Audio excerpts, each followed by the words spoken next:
ಇನ್ನು ನಿನ್ನೆ ಕ್ವಾಲಿಫೈಯರ್ 1 ಆದ್ಮೇಲೆ player of the match captain Rajat Patidar ಮಾತನಾಡಿದ್ರು. ಏನು ಇಂಗ್ಲೀಷಲ್ಲಿ ಮಾತನಾಡಿದ್ರು ಅದನ್ನ ನಾನು ಕನ್ನಡದಲ್ಲಿ ಸಿಂಪಲ್ ಆಗಿ ನಿಮಗೆ ಟ್ರಾನ್ಸ್ಲೇಟ್ ಮಾಡ್ತೀನಿ. ರಜತ್ ಪಟಿದಾರ್ ಮ್ಯಾಚ್ ಆದ್ಮೇಲೆ ಹೇಳಿದ್ದೇನು ಅಂತ, ಒಂದು ಇನ್ನಿಂಗ್ಸ್ ಬಗ್ಗೆ, ಟೋಟಲ್ ಫೈನಲ್ ಹೋಗಿರೋ ಬಗ್ಗೆ. First of all, it was a super game for us, and the way especially the batsmen dominated this game. ಇದೊಂದು ಸೂಪರ್ ಗೇಮ್ ನಮಗೆ.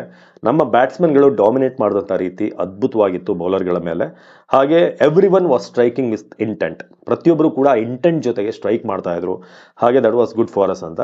ಆ ಟೈಮಲ್ಲಿ ಕೇಳ್ತಾರೆ ಇವರು, ಯಾರು ಕಾಮೆಂಟೇಟರ್ ಅಥವಾ ಹೋಸ್ಟ್ ಇದ್ದಂಥವ್ರು, ನೀವೇನಾದರೂ ಪ್ಲಾನ್ ಮಾಡ್ಕೊಂಡಿದ್ರಾ ಜಿ ಟಿ ಬೌಲರ್ಗಳ ಮೇಲೆ? ಯಾಕಂದ್ರೆ ಅವರ ಬೌಲಿಂಗ್ ಸ್ಟ್ರೆಂತ್ ಅವ್ರದ್ದು.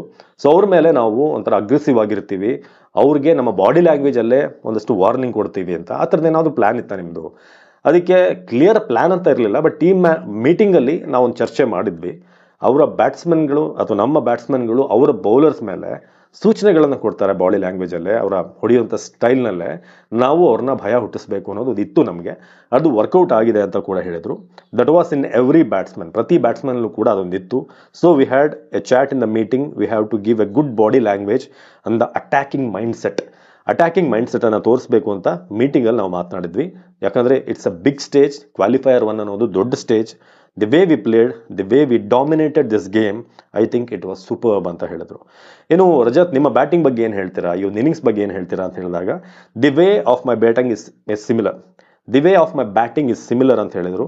I take some few balls, ಅಂದರೆ ಇನಿಷಿಯಲಿ ನಾನು ಸ್ವಲ್ಪ ಬಾಲ್ ತಗೊಳ್ತೀನಿ, ಪಿಚ್ ಹೇಗೆ ಬಿಹೇವ್ ಮಾಡ್ತಾ ಇದೆ, ಬೌಲರ್ ಏನು ಬೌಲ್ ಮಾಡೋಕ್ಕೆ ಟ್ರೈ ಮಾಡ್ತಿದ್ದಾರೆ, ಅದೆಲ್ಲವನ್ನೂ ಕೂಡ ಒಂದು 8 to 10 balls, how the wicket is behaving and what the ball is doing, ball ಏನು ಮಾಡ್ತಾ ಇದೆ, ಮೂವ್ಮೆಂಟ್ ಹೇಗಿದೆ, and after that I have a clear mind, that how I have to go about it. ಅಂದರೆ ನನಗೆ ಅದಾದಮೇಲೆ ಒಂದು clarity ಸಿಗುತ್ತೆ, ನಾನು ಹೇಗೆ ಆಡಬೇಕು, ಅಟ್ಯಾಕಿಂಗ್ ಆಡಬೇಕಾ ಅಥವಾ ಸ್ವಲ್ಪ ನೋಡಿಕೊಂಡು ಡಿಫೆನ್ಸಿವ್ ಆಗಿ ಆಡ್ತಾ ಆಮೇಲೆ ಅಟ್ಯಾಕ್ ಮಾಡಬೇಕಾ ಅನ್ನೋದ್ರ ಬಗ್ಗೆ ನನಗೊಂದು ಪ್ಲ್ಯಾನ್ ಸಿಗುತ್ತೆ. So I am not worried about the wicket, I always like to put the bowler under pressure. ನಾನು ವಿಕೆಟ್ ಬಗ್ಗೆ ಜಾಸ್ತಿ ಥಿಂಕ್ ಮಾಡೋಕೆ ಹೋಗಲ್ಲ. ಅದಾದಮೇಲೆ ಒಂದ್ಸಲ ನನಗೊಂದು 10 ಬಾಲ್ ನಾನು ನೋಡಿದ್ಮೇಲೆ ಆಮೇಲೆ ಬೌಲರ್ ಮೇಲೆ ಪ್ರೆಷರ್ ಹೇಗೆ ಹಾಕಬೇಕು ಅದನ್ನು ನಾನು ಫೋಕಸ್ ಮಾಡ್ತೀನಿ ಅಂತ ರಜತ್ ಪಟಿದಾರ್ ಹೇಳಿದರು. ಇನ್ನು ಬೌಲಿಂಗ್ ಬಗ್ಗೆ ಕೂಡ ಅವ್ರು ಮಾತನಾಡಿದ್ರು. ಬೌಲಿಂಗ್ ಬಗ್ಗೆ ಏನು ಹೇಳ್ತೀರಾ ಅಂತ ಕೇಳಿದಾಗ, to be honest the wicket was not easy to go under the ball and hit the long sixes. ಅಂದರೆ ಈ ವಿಕೆಟ್ ಟು ಬಿ ಹಾನೆಸ್ಟ್ ಅಷ್ಟು ಈಸಿ ಇರಲಿಲ್ಲ, ಬಾಲ್ ಅಡಿಗೆ ಹೋಗಿ 6 ಹೊಡೆಯೋಕೆ.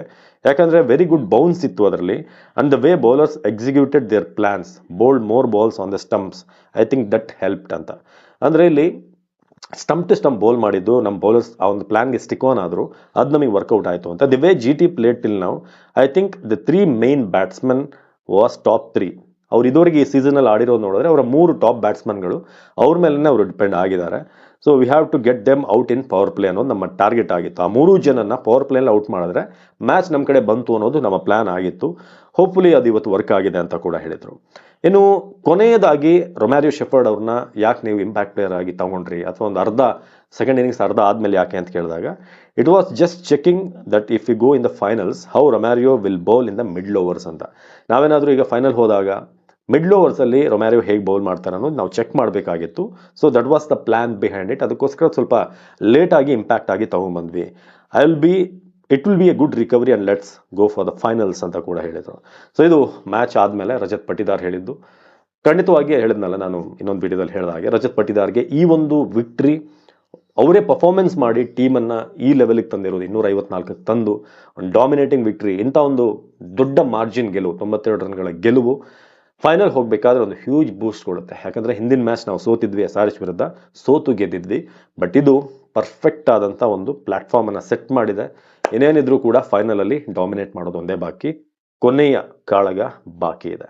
ಸೊ ಇದ್ರ ಬಗ್ಗೆ, ರಜತ್ ಇನ್ನಿಂಗ್ಸ್ ಬಗ್ಗೆ ದಯವಿಟ್ಟು ನೀವು ಕಮೆಂಟ್ ಮಾಡಿ. ನಿಮ್ಗೆ ಏನು ಇಷ್ಟ ಆಯಿತು, ಒಂದು ವರ್ಡಲ್ಲಿ ಅಥವಾ ಯಾವುದಾದ್ರೂ ಒಂದು ಫಿಲಮ್ ಹೆಸರಲ್ಲಿ ರಜತ್ ಪಟಿದಾರ್ ಇನ್ನಿಂಗ್ಸನ್ನು ನೀವು ವರ್ಣಿಸೋದಾದರೆ ಏನು, ಅದನ್ನು ಕಮೆಂಟ್ ಮಾಡಿ. ನಮಸ್ಕಾರ.